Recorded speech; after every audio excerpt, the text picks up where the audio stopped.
Whenever I travel, I carry a little metal box of Altoid mints because after a 4-hour, 7 a.m. flight, everyone has bad breath. So, almost anyone is willing to take the mint from the Muslim on the airplane. And I know I've been successful when my neighbor turns and asks, "So, what's your name?" You see, even if there was an elephant in the room, I'm still the elephant in the room. Yeah, when an elephant offers you mints on an airplane, I'm fully aware that it's not always easy to accept. So when the courageously curious do pop the "what's your name" question, I try to make it worth their while. My name is Amal. It means hope in Arabic. Most days, my name is waitress at my family's Damascus restaurant, full-time university student, and then some, pre-law, world traveler, 11 countries. My name is I've performed poetry in 8 of those countries. International spoken word poet, unapologetic Muslim woman, Syrian, American, hijabi, activist, social justice advocate. My name is writer, teacher, Colorado-born, mile-high baby. But at the airport, my name is random search. And on the street, it's terrorist, sand nigger, raghead, oppressed, and on the news, it's ISIS, jihadi, suspect, radical. My name is, could your Muslim neighbor be an extremist?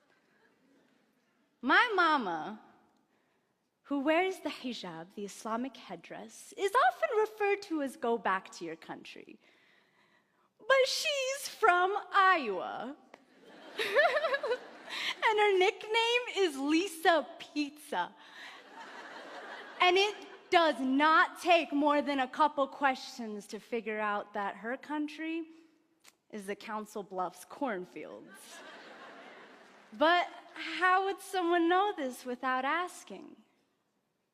They say the shortest distance between two people is a story. Well, I elaborate on that to say that the greatest distance you can travel in the shortest amount of time is by asking someone their name.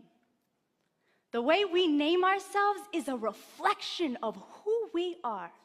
Our declarations, family histories, the things we believe, the morals we abide by, our homes, cultures, transformations, like a Muhammad turned Mo or a Lisa Pizza turned Iman. And how we name others and how, if we allow others to name themselves, is a reflection of our own declarations, of our courage and our fear.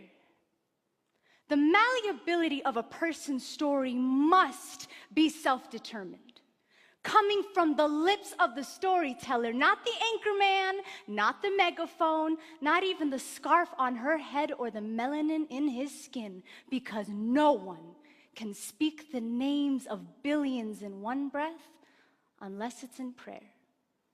And oftentimes when we generalize, it isn't because we're praying.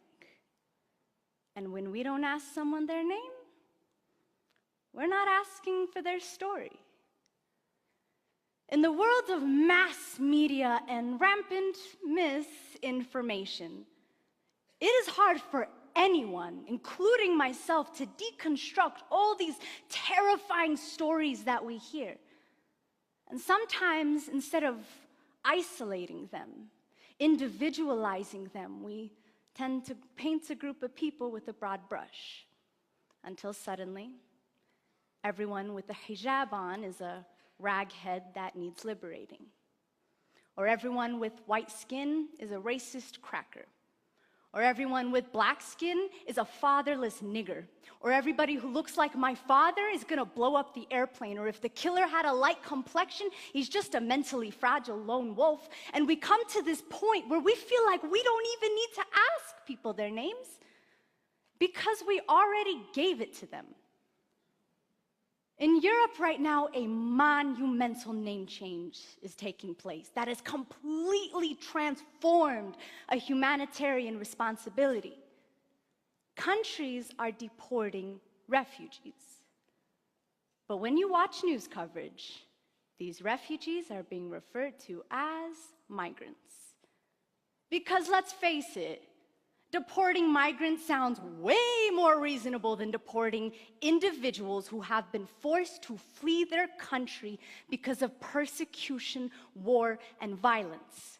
The United Nations definition of refugee.